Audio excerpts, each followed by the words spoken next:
and expecting some divine intervention. How do you make sense of this rational and emotional aspects of life? And that's where we need to start looking at the paradoxes that are around us and certain aspects of life which we call polarities. Polarities are aspects that make each other meaningful, and in absence of the other, there is no life to the other. And that's the polarity part. And I'm very happy to introduce and welcome Bosco Dmello, our speaker for the day. When I was talking to Bosco about his journey and his interest in this topic, it was extremely interesting to note that he was a man of few words and wanted his work to speak. And here it is. So I'm just going to quickly read out what Bosco has given me. Um, Bosco established conscious development with a singular purpose to enable individuals to bridge the gap between who they are and who they can be. Since then, he has partnered organizations across the USA, India, and Singapore in leadership development, change agility, diversity and culture, and executive coaching. His focus is to enable the vertical development of leaders by integrating inner and outer life, connecting them to their potential, and enhancing their impact on people and business. Bosco draws on positive psychology, neuroscience, and strengths-based approaches and integrates various frameworks, including the polarity lens, Gestalt, and intentional change theory in his program design. Welcome you, Bosco, for this session. For the audience, we will have presentation for 45 to 50 minutes. Request you to hold on to your questions, and then you can type in those questions in the chat, and then we will take those questions towards the end of the session. Thank you, Bosco, for accepting this invite, and over to you. Thank you, Mukul, for the introduction, and good evening, everyone. It's a pleasure to be here and to be for this opportunity to speak at this forum.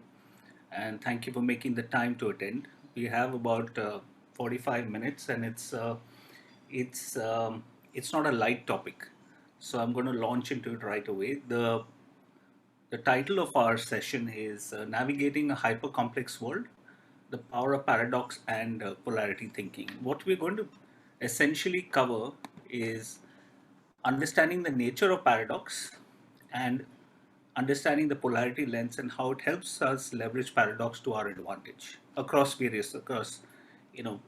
our personal lives, in our business, in business strategy, organizational strategy, leadership, etc., etc. It's a vast.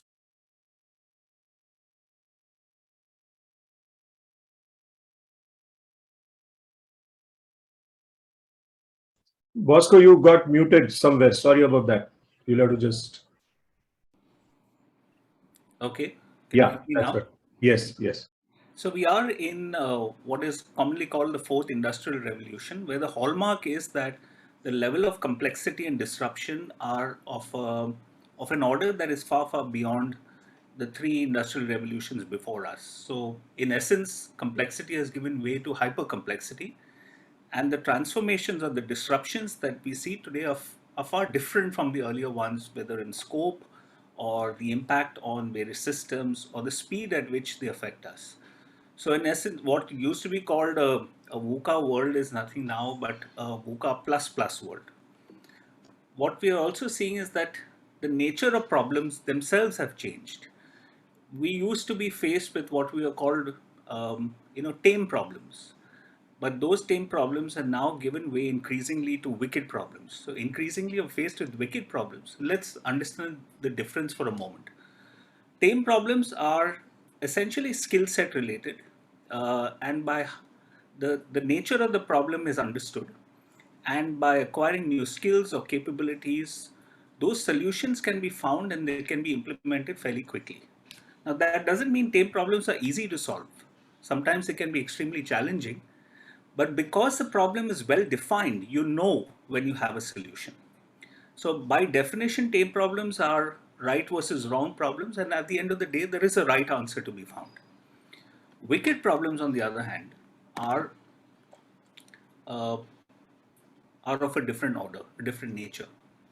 The term wicked in this context is not used to signify evil, but something that's resistant to a simple solution. And merely acquiring new skills or capabilities will not help us find solutions to wicked problems, because we need to see the problem differently. We need to have a different perspective. And unlike tame problems, wicked problems are often right versus right problems. And multiple stakeholders claim to be right. And since there are no correct answers to be found, different stakeholders usually vie for what can be called the solution. People are generally receptive to tame problems because at the end of the day, the solutions can be found. They stretch the comfort zone, but we can find an answer. But wicked problems, they shatter the comfort zone, and therefore people are uncomfortable with them. If you, for a moment, if you think of an example of a tame problem or an example of a wicked problem, I'll give you 30 seconds. Just stretch your mind and try and think of a problem that is tame and one that's different, which is a wicked problem. Feel free to type your answer into the chat box.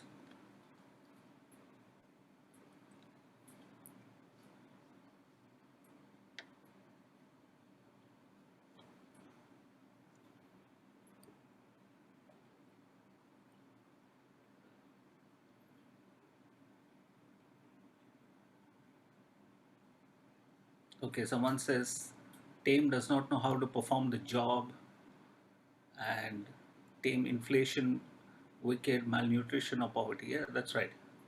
Yes, you got the hang of it. Okay. So just a little more on wicked problems. As we said earlier, they're an entirely different ballgame. As you can see from the examples on the screen or some of what you've typed into the chat box, the issues are themselves are not clearly defined, and therefore there's no one right solution. It's as if there's no end point because the tension is ongoing. So for example, in organizations, how do you reward performance on the one hand, so reward the people who are doing really well, while at the same time encouraging loyalty and reducing attrition? If you look at work-life integration, how do you enhance people's effectiveness and productivity while also giving them the space to attend to personal priorities? COVID-19 is a wicked problem of one of the highest magnitudes that we've seen, because we don't really know the causes and we don't really know the solutions. The tension is not over. Just when we thought we had a vaccine, we find there are variants which are resistant to the vaccine. So the problem is not solved. We haven't found a solution to it. And the challenge there is, how do we keep people safe and healthy while also keeping business running? If you look at work from home, that's a wicked problem because there's no right or wrong answer there. How do we offer freedom and flexibility to employees to work from anywhere or work from home while also providing space for the essential human interaction which allows for creativity and innovation, and we're social beings at the end of the day. So essentially what this is telling us is that given the times that we are in, we don't have the luxury of responding to hypercomplexity with the usual ways of thinking, the usual tools that got us past the challenges that we face, the usual tools and frameworks that we used to find solutions to our common problems. So as Marshall Goldsmith, some of you would know, a very famous coach, said, what got us here won't get us there anymore. So while we have no control over how the world is evolving, because it's far too complex for our comfort or liking, what we do have control over is our mental models. And the question therefore becomes, what is our mental model and how are we seeing the world? And there's this beautiful saying that goes, if you think it's possible.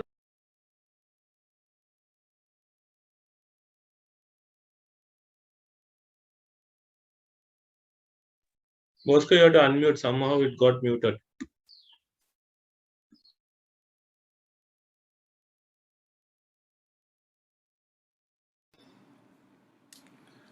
Okay, I don't know why this is happening. It's a wicked problem, I think. Can you hear me now? Yes, yes, yes. Okay. So, as Richard Bach says in his book, argue for your limitations and sure enough, they're yours.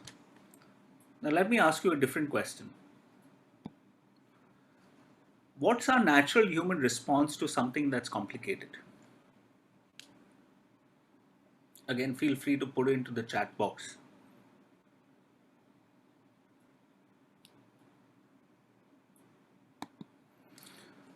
So answer is quite simple. Our natural response to anything that's complicated is to try and simplify it. Because simplification keeps life manageable and predictable, which is why we have apps for everything. From reminders about meetings to exercise to find organic food, you name it. Because they help us simplify and manage the complexity of our day-to-day life. And this response is evolutionary, as neuroscience tells us, because it has to do with how the brain functions. You see, the brain likes certainty and it hates unpredictability or change or chaos. There's a joke that goes that there are the only people on this planet who like change are babies with wet diapers. The rest of humanity doesn't like change at all because it represents the fear of failure, of chaos, of unpredictability.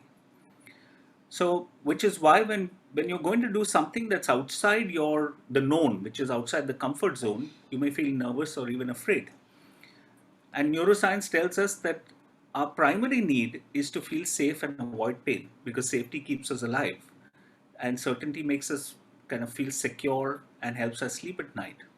You see, in the drawing, the green lizard represents the amygdala, which is also called the reptilian brain. It's the oldest part of the brain, developed over millions of years. And that part of the brain is concerned with our need for safety and the fight, flight, freeze response. Because it developed, or it kind of evolved at a time when it was basically man against the elements. The primary need for the brain was to keep us alive and safe. As you can see, because it had millions of years of evolution, it's the strongest emotion, it's the strongest part of the brain. The monkey represents the limbic brain, which is the emotional brain, and it's restless, and as the term goes, the monkey mind, it keeps our thoughts hopping around. And the top part is the newest, the baby brain, in a sense, just about 5 or 6 thousand years old, which is called the prefrontal cortex, or the thinking brain, which is responsible for creativity, reasoning, etc. And here's the paradox: what our brain wants is not what our brain needs. Now, what do I mean by that? Because the amygdala is so powerful, it drives our need for certainty and safety. But preference for certainty over time creates an imbalance where we shut ourselves off from our own potential. Because the opposite of certainty is curiosity and exploration. So when you're certain, you're submitting yourself, or when you drive for certainty, you submit yourself to a life with little or no exploration. Because there the amygdala is active, so there's no creativity. It's only about survival. But to grow, we have to build new neural circuits, which means doing things differently or doing different things. And much of what makes our brain happy actually leads to biases, errors, and distortions. So, for example, our brain is happy when we are around people who think like us. So we get groupthink. We get this feeling of being in with the people we are around. Now, if we keep giving into those impulses, guess what happens? We constantly look for or choose people who think like us. And what happens then? We start excluding people who don't think like us. And then we get groupthink, which kills creativity. And on the other hand, we isolate people. Now, we have that on the one hand. And if you look at the need around us, what are organizations asking of the people that work for them? In a knowledge economy, the only thing that keeps organizations alive is innovation. Only thing, not better pricing, not better customer service, not even a better product, because that can be duplicated very, very quickly. The only thing that keeps them alive is innovation. And innovation by nature means disrupting routine thinking. So now you look at that and you look at the need of the human brain for certainty and safety, and you see you have a dichotomy. The edge for any business in the knowledge economy comes from leveraging the passion and intelligence of people, which requires effort. And Innovation in the workplace is the workplace expression of evolution. Just as organizations that don't innovate become irrelevant, unless we evolve, we are going to become irrelevant. Right? And if we don't evolve voluntarily, we are going to be forced to evolve.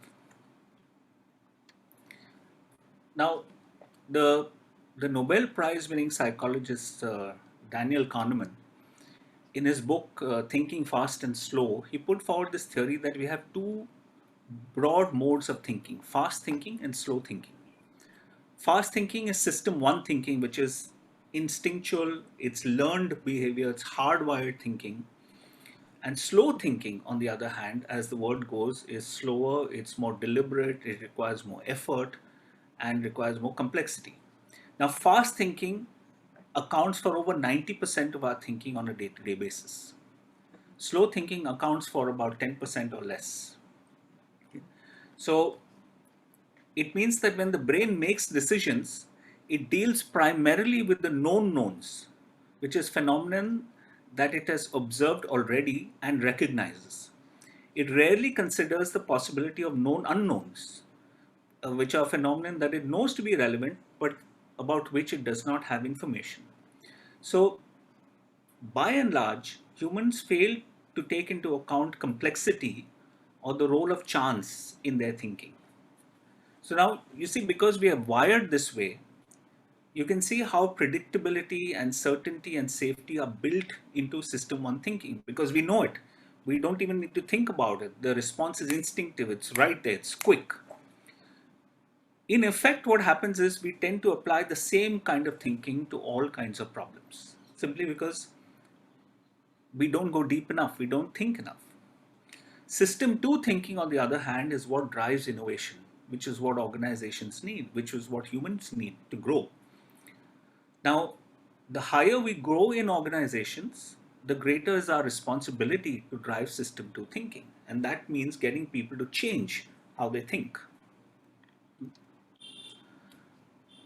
System one thinking, as I said, is our predominant mode of thinking, and that's characterized by either or thinking, which is problem solving. Now, that over time,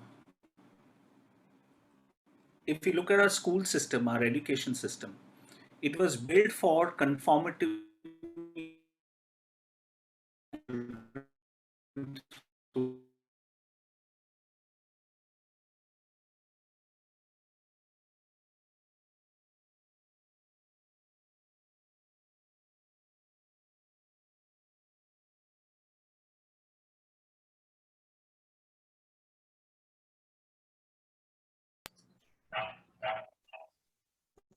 Looks like the video is frozen. Frozen.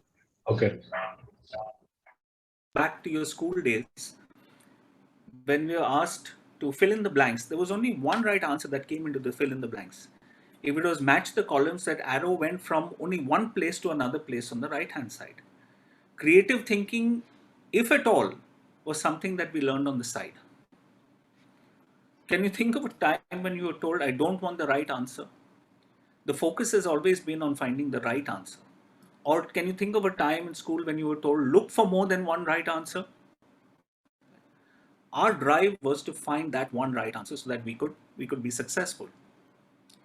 So over time, thanks to this kind of indoctrination of the way of thinking, either or thinking has become our default mode of thinking.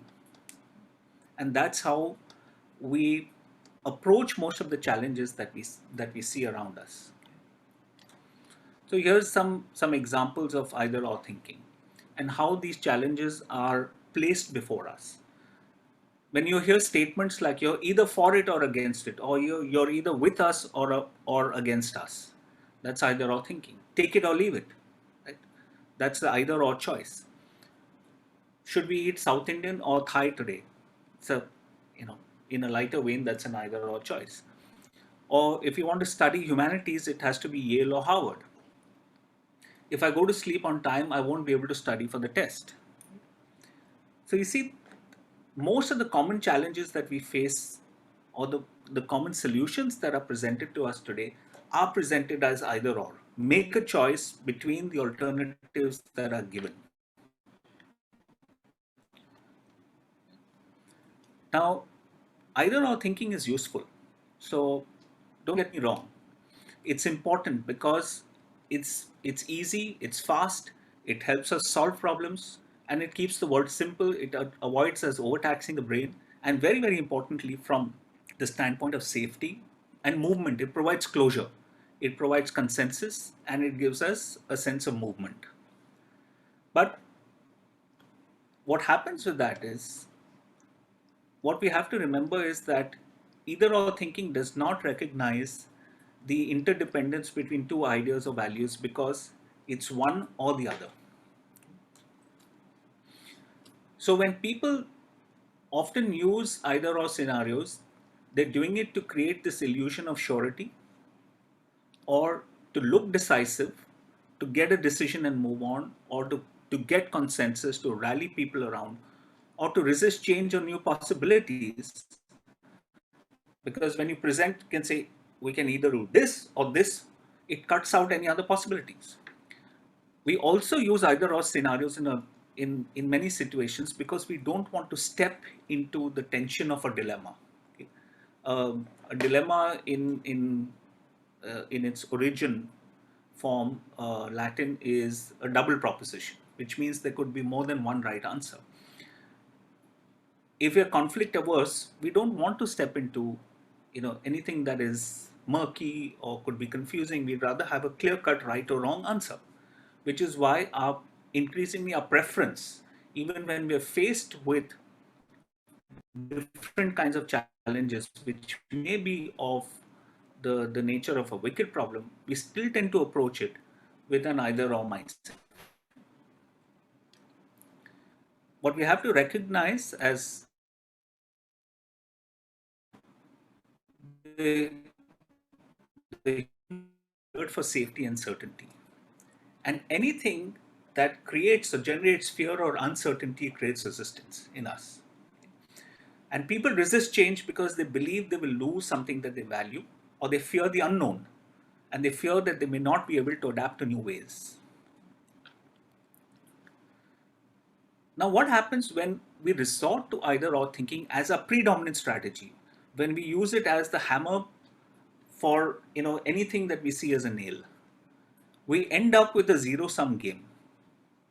It's 1 or 0. I win, you lose, or you win, I lose. The options are limited down to only two alternatives, either this or that. And when that happens, the possibility of obtaining both options is gone. And therefore, we'll get the same cookie cutter solutions every time that problem is presented to us. And the possibility of innovation or creativity is limited or eliminated. In effect, our need for certainty makes us choose sides. Now, given that we have this mental mode, which is our default way of thinking on the one hand, and the complexity of the world around us on the other hand, how do we build our mental model beyond predominant either or thinking? The only way to do it is for us to activate that lesser used part of our brain, that is the system two thinking, the slower, the more deliberate, the more effortful. And one way to do that is to be able to see and navigate paradoxes, because that's the nature of most of the challenges that we are faced today. In effect, what we're saying is less of fast thinking. We can't avoid it because we need fast thinking as well. We need quick solutions as well. And to be intentional about system two thinking, which is the slower thinking. Now, if you look at the following statements, less is more, the only constant in life is change, to have peace we must have war, go slow to go fast, or followers make a leader. What do you notice about these statements?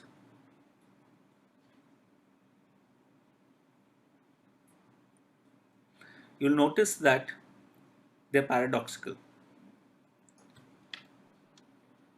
And the nature of paradox is that they're ideas that seem contradictory on the surface, But on further exploration, or when we investigate them further, we find out that there's a deeper underlying truth. So here's an example of how paradox can create a new way of thinking and being. This is one of my favorite quotes from Obama. The issues that cross my desk are hard and complicated and oftentimes involve the clash not of right and wrong, but of two rights. You have to reconcile competing values that are equally legitimate. The key words here being competing values. That you have more than one right. It's not about right and wrong. It could be about right and right or wrong and wrong. Now, a key feature of paradox is interdependence.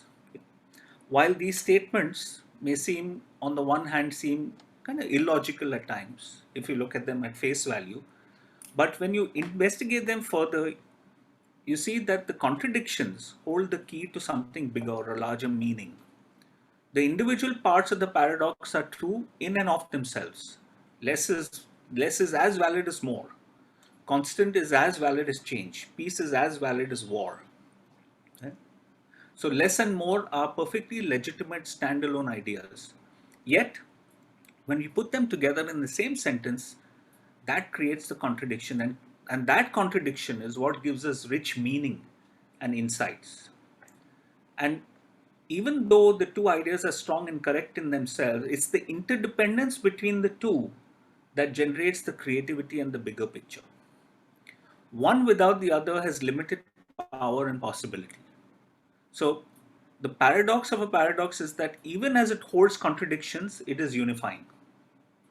Remember this, a paradox will always hold more possibilities than either or, if we see it that way.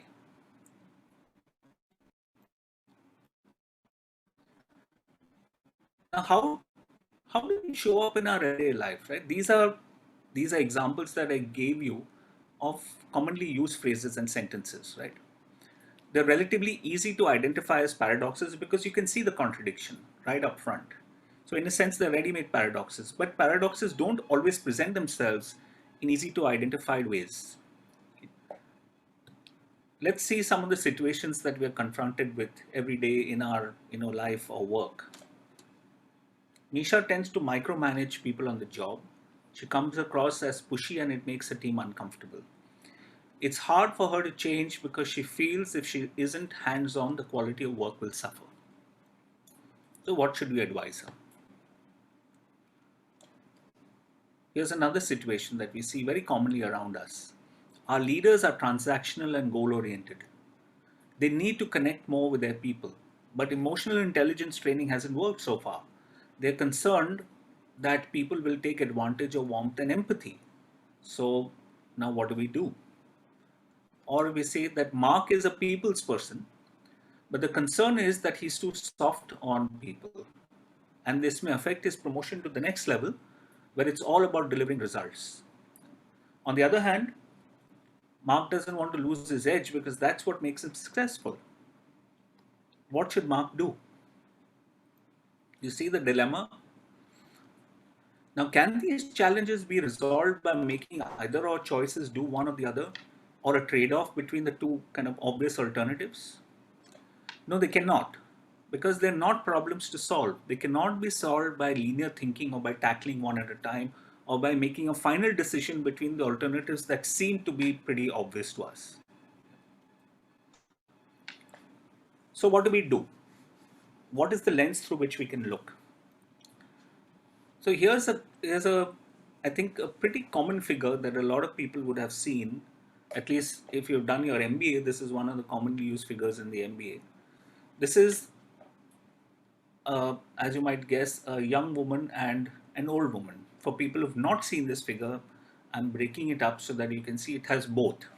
It has the visual of a young woman and an old woman, but the eye can only see one at a time, and most people can see one and not the other.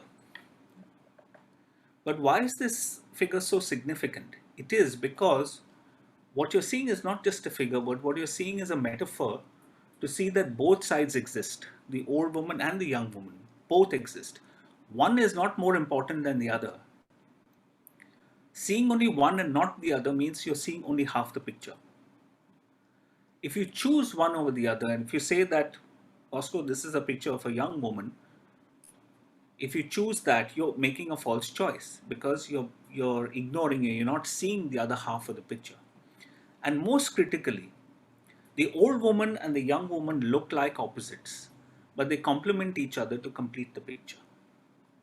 The key words being they're contradictory, they look like opposites, but they need each other in order to complete the picture. Now you take a biological paradox of breathing. Say breathing has two parts, right, which are the opposite of each other. Inhaling is taking air in, exhaling is putting air out, right? They're contradictory. But which is better? So you might say that, you know, it's not about which is better. We need both. We need the interdependence of one and the other. So inhale and exhale. This paradox, the contradiction of inhaling and exhaling and of them coming together is what allows us to breathe and allows us to stay alive. And here's the dynamic. When you inhale, you get oxygen into your system. But if we inhale without exhaling, you start getting the downsides of inhaling. So what felt good up to a point is now causing you discomfort because there's too much carbon dioxide in your system. What do you do naturally? You exhale. You spew the carbon dioxide out of your system. You get rid of it. Now that feels good for a while, but if you continue to exhale without inhaling, you're going to start getting the downsides of exhaling, which is you're going to start feeling breathless. So what felt good up to a point is now giving you the downsides, and so on and so forth. So we go into this pendulum swing, but the key point is that inhaling by itself is correct, but it's only half the picture. Exhaling by itself is correct, but again, it's only half the picture. The tension of breathing requires the interdependence of both inhaling and exhaling. One is not better than the other. Similarly, such paradoxes show up in all facets of life, whether it's organizational strategy, where long term looks like the opposite of short term. Task oriented management style looks like the opposite of relationship orientation. In diversity, it's us, the dominant group versus the marginalized group, for example. In personality, we say being confident and self-assured as the opposite of humility. Now, these paradoxes, they show up as chronic recurrent problems. Even though we might think that we've solved them, by adopting a short-term approach, we might think that we solved the problem. By us, if a leader goes to an assessment and the assessment says you're coming across as arrogant, the advice to the leader might be that you need to be more humble, you need to build more humility, and might think that that solves the problem. But actually, that's the wrong tool with which to approach the problem. What we've essentially done in that case is we've misdiagnosed a paradox as an either or problem, and we've chosen one over the other. And when we do that, we experience fixes that fail. What we do in this case is that we apply system one thinking to challenges that require system two thinking. We think that we fix the problem with the task-oriented leader by advising and putting him through training to become more relationship-oriented. But the shift will be marginal, if at all, and this leader will go back to his original state at the first sign that it's not working. We make a choice between focusing on short-term versus long-term, and we think we resolve the issue, and only to find that in focusing on one and neglecting the other, we've created a new problem for ourselves. Because either or thinking creates models that represent the world on mutually exclusive poles. It pits competing against collaborating. It pits growth versus consolidation. It pits short term versus long term.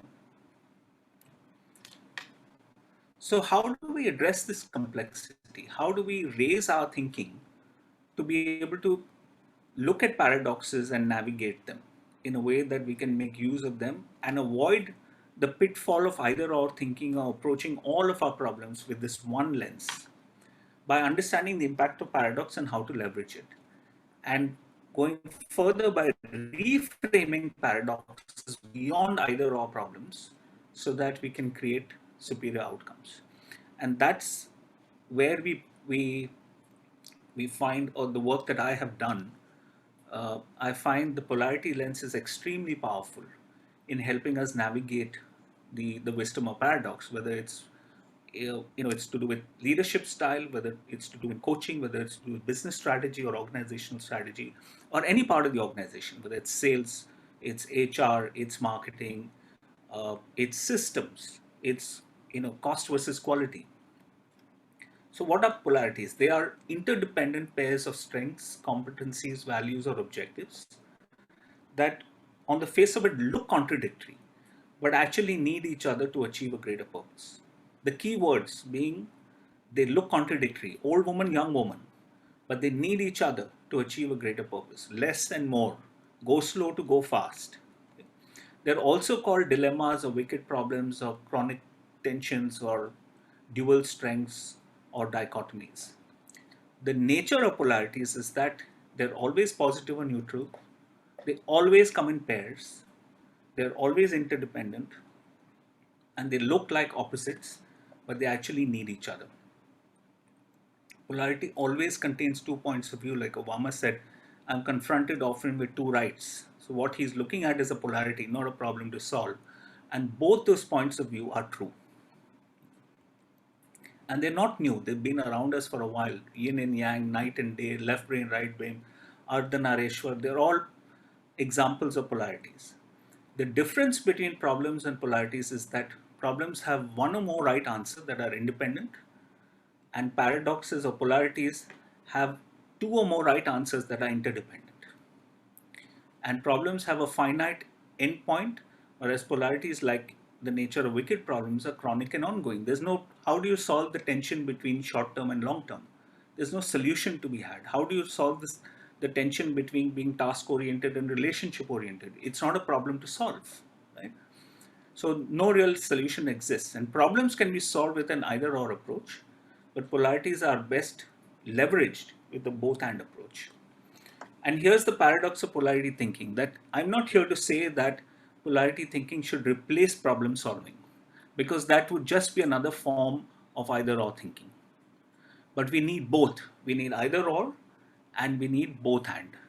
And both are critical thinking skills. And the wisdom is to realize that both are important and to see problems with the merit that they deserve, and to recognize that there are some either or problems, but most of the tensions that we face today in organizational life are not either or problems, and therefore need a different kind of dealing, a different kind of handling.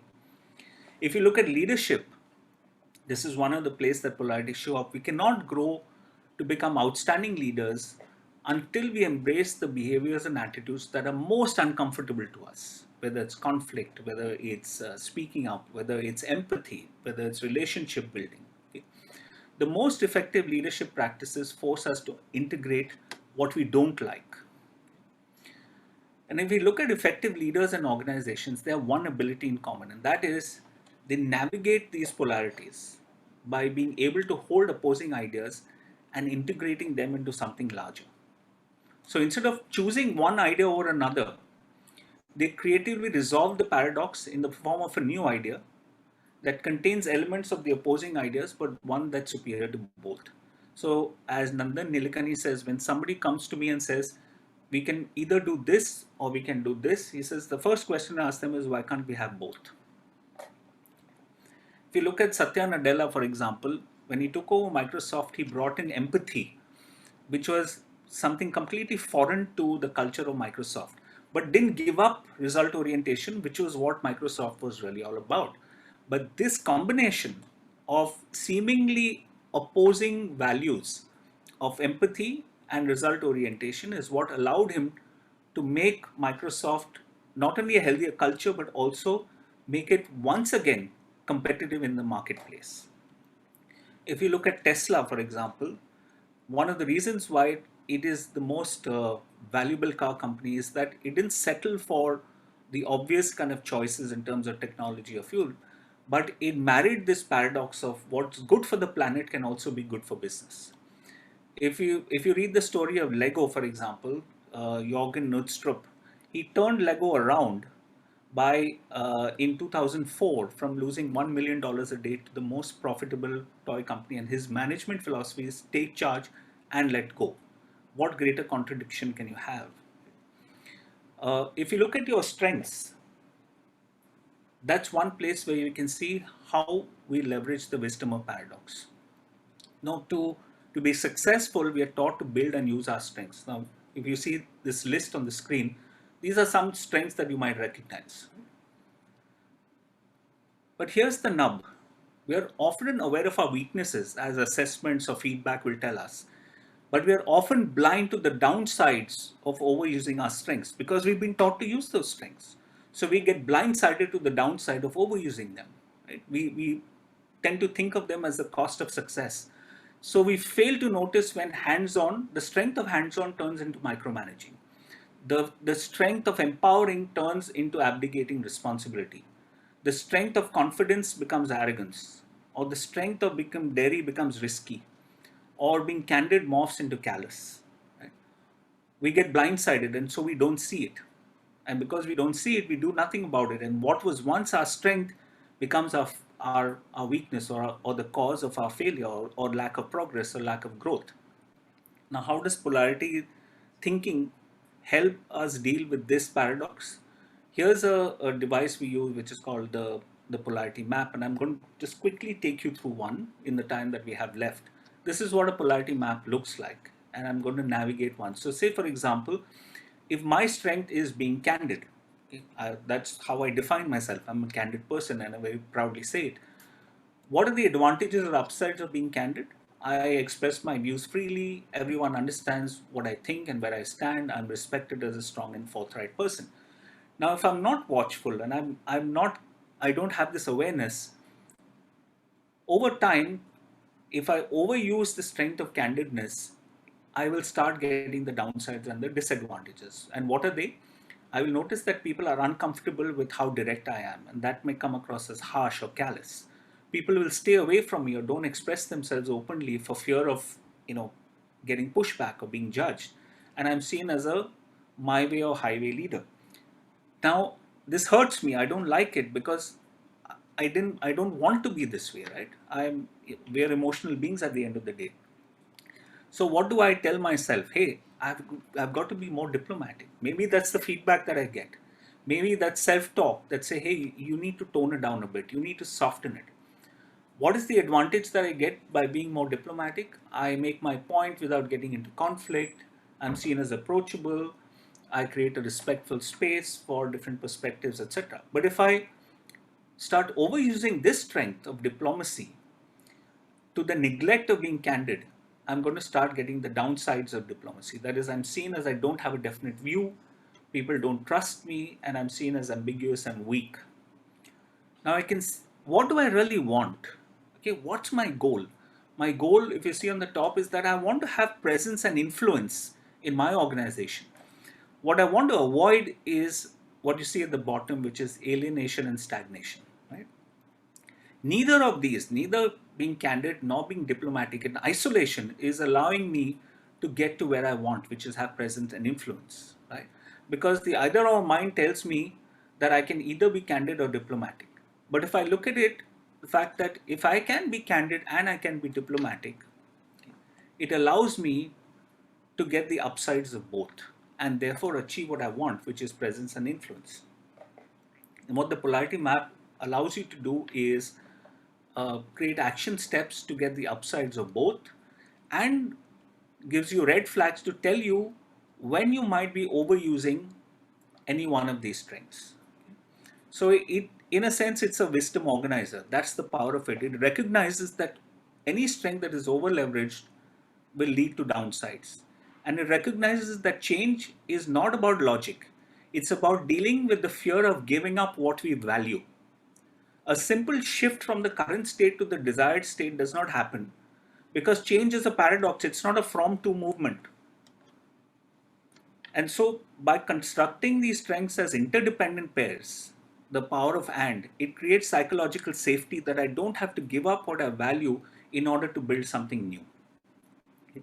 And that's really the power of the polarity thinking, that when you see strengths in pairs, I realize that I can have both. I don't have to give up one. So it creates reassurance, it creates psychological safety, and it's something that I can build intentionally. Okay? So a strength that's overused becomes a weakness when we're not watchful from an either or mindset. A value that overused becomes dogma, and a virtue that's overused becomes a vice. Okay? The the either or mindset makes the shift feel difficult because in the either or mindset you have to give up one in order to get the other. If I have to become more candid, I have to give up my if I have to become more diplomatic, I have to give up my strength of being candid, which is my major strength, which defines who I am, the source of my success. So there's a real struggle. The stronger the value or strength, the stronger the fear of losing it. But when you look at it from a different mindset, which is the both and mindset, it provides reassurance because we don't have to give up one in order to get the other. You look at common individual dilemmas which look like opposites of each other. Can you really choose one over the other? They're actually polarities because they're interdependent. You need to compete and you need to collaborate. You need to be candid and diplomatic. It's not enough to be liked or not enough just to be respected. We, we want to be liked and we need to be respected. We need to hold people accountable, but we can't just be all about result orientation.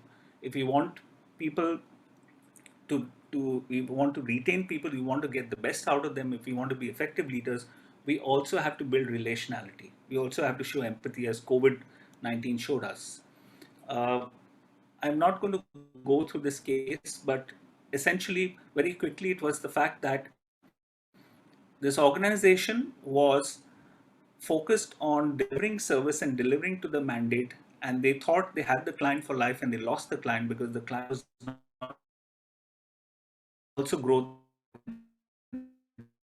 So the paradox of client retention is not just to deliver the mandate and have your trackers green all the time, also disrupt, which is deliver the mandate and grow the mandate. Now, do we manage and leverage polarities naturally? Yes, to some extent. We manage them without even naming them. But due to lack of awareness, we don't manage all of them well, and that's what impacts our effectiveness. Uh, because we tend to project the values that we dislike onto other individuals, and we positively stereotype our own values as if there are no downsides. So, for example, we say, I'm very structured in my approach, but I get frustrated because she's too flexible. So, I've positively stereotyped my own value, which is structure, and negatively stereotyped something else which looks like the opposite, which is flexibility. Right? So, I've created this either or of structure versus flexibility. So what the polarity lens is that it allows us to go beyond, helps us leverage our strengths and also avoid turning those strengths into weaknesses. Now, you look at business strategy.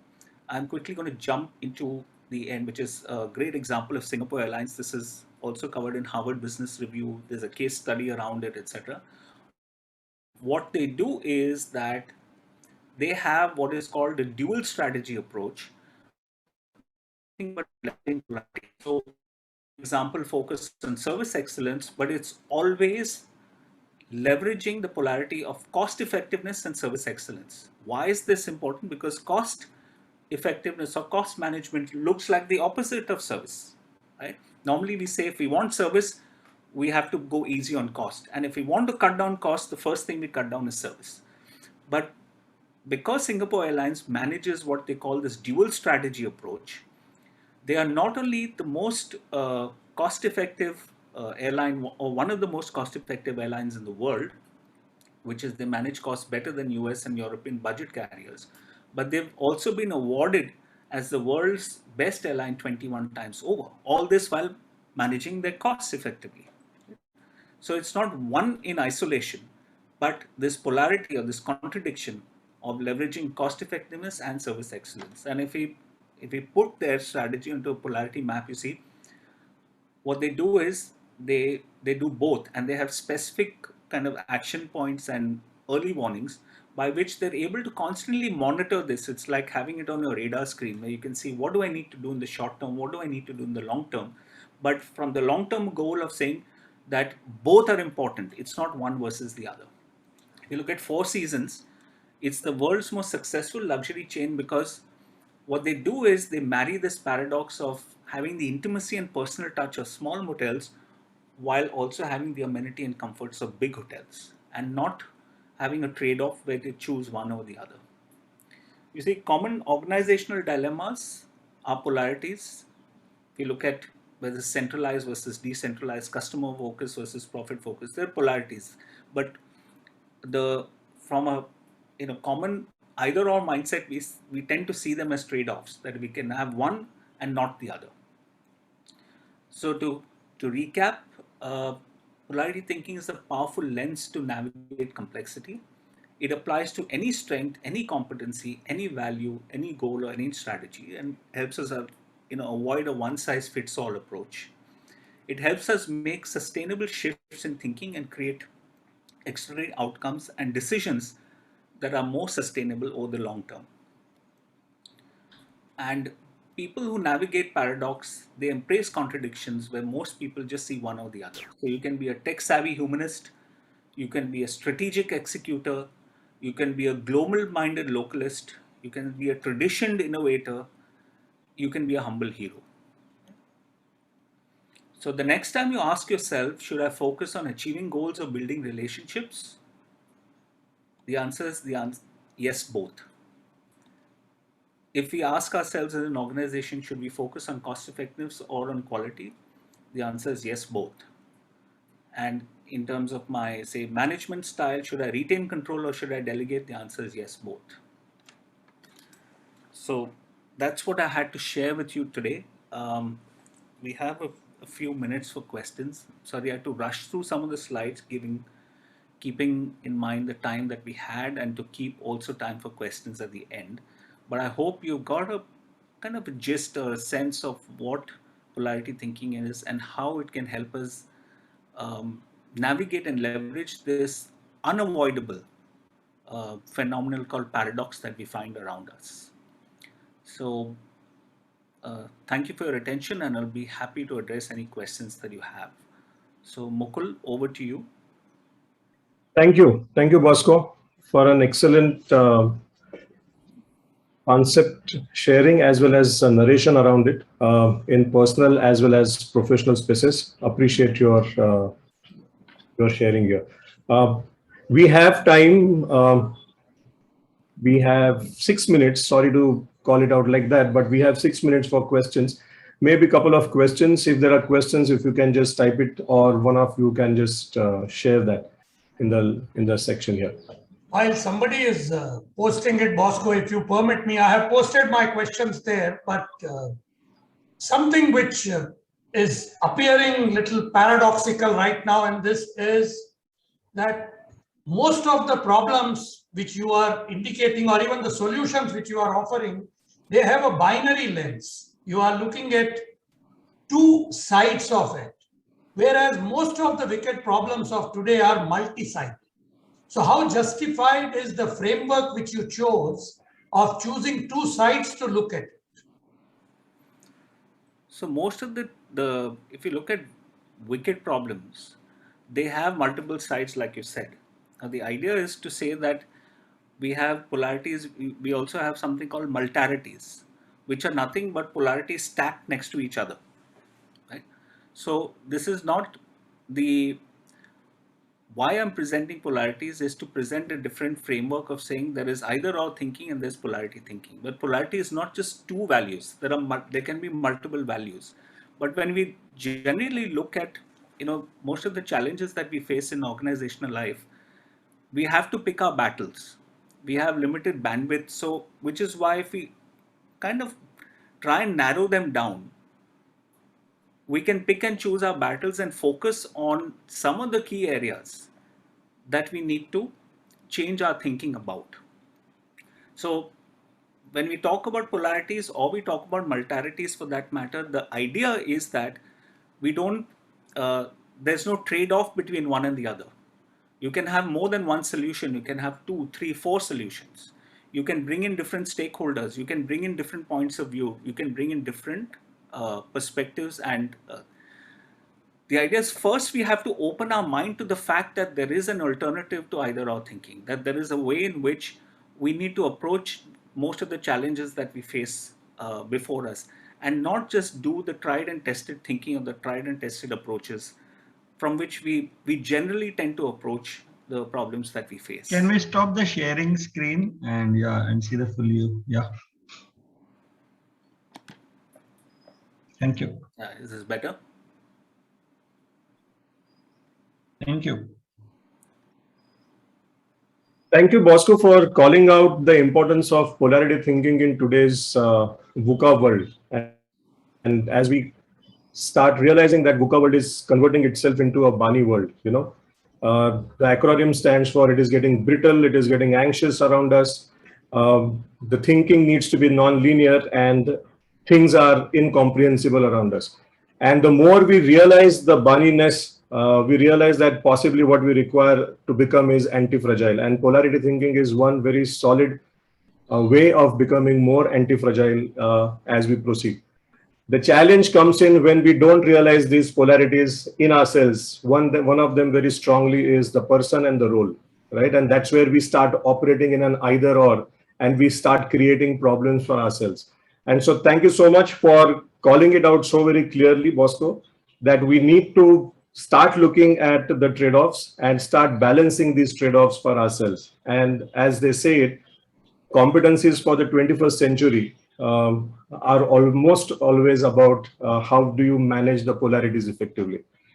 I'm conscious of the time and very, very keen that I close the session on time. There is no dichotomy about that. The challenge happens when we convert a polarity in dichotomy.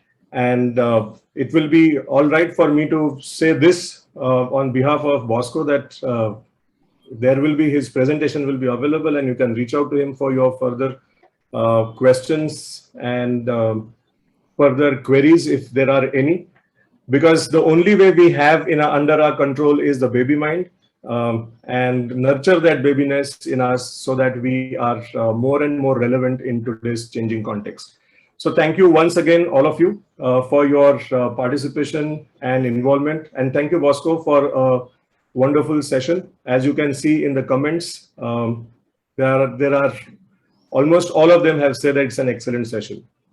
So Anna says, how do we reach out? Contact info, please. I think once you are part of this whole ABS fraternity, you will get some contact details in a while, Anna. So thank you so much, and hope to see you in other sections of our ABS today. Bosco, once again, appreciate your time and your sharing. Thank you very much. Thank you, Mukul. It was a pleasure. And like you rightly said, there is either or still exists. So there's no either or is that either we continue the session or end it. So we have to end the session. But where the both and comes in is that you can reach out to me on LinkedIn. I've put my email on the chat, and we can continue the conversation. Happy to address any questions that you might have. So thank you so much, and hope that our paths will cross again in the future. Thank you, Bosco. Thank you. Bye-bye. Thank you very much.